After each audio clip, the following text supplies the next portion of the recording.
Pittsburgh, January 1995. A man named McArthur Wheeler walked into two banks in broad daylight, no mask, no disguise, robbed them both, smiled at the security cameras on his way out, and was arrested that same night. When police showed him the surveillance footage, he was genuinely confused. He had rubbed lemon juice on his face before the robbery. He believed it would make him invisible to cameras, the same way lemon juice works as invisible ink. He had even tested it beforehand. He was certain it worked. He wasn't mentally ill. He wasn't unintelligent in every regard.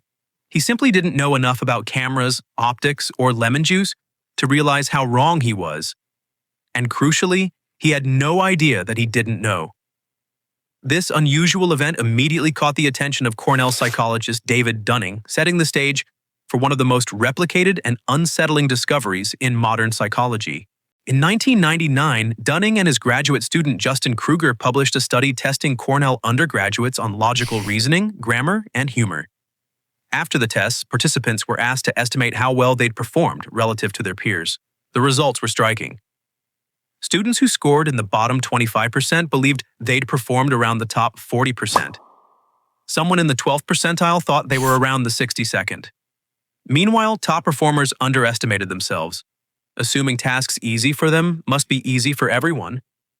This became known as the Dunning-Kruger Effect, a cognitive bias where people with low ability in an area dramatically overestimate their competence, while those with high ability underestimate it.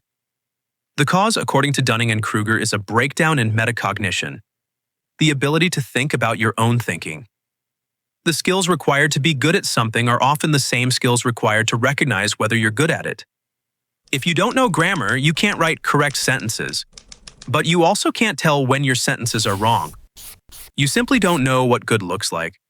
So in your mind, you're already there. As Dunning put it, if you're incompetent, you can't know you're incompetent. The skills you need to produce a right answer are exactly the skills you need to recognize what a right answer is.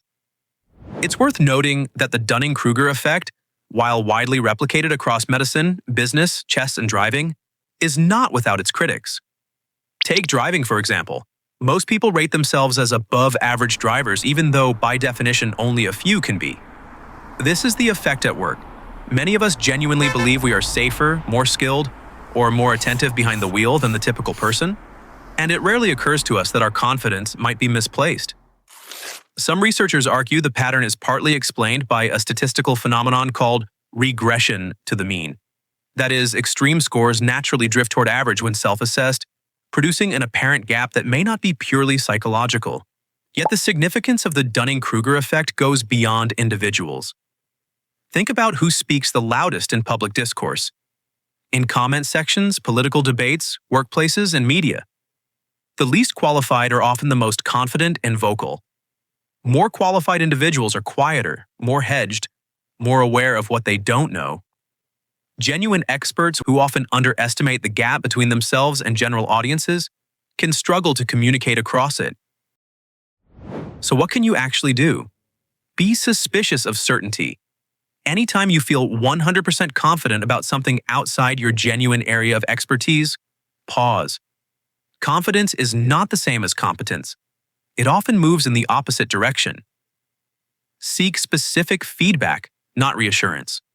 Don't ask, "Did I do okay?" Ask, "Where was I wrong? What did I miss?" What would someone who disagreed point to? And when critical feedback arrives, notice your first impulse to dismiss it. That impulse might be the effect of protecting your ego. Actively try to prove yourself wrong. Search for evidence against your own position, not just in favor of it. If you can't find flaws in your own thinking, you're probably not looking hard enough. Hold fewer opinions more carefully. The goal isn't silence, it's deliberate noise. It's being a voice that earns its confidence rather than performing it. Life is a continual process of realizing how little you know and how much more there is to learn.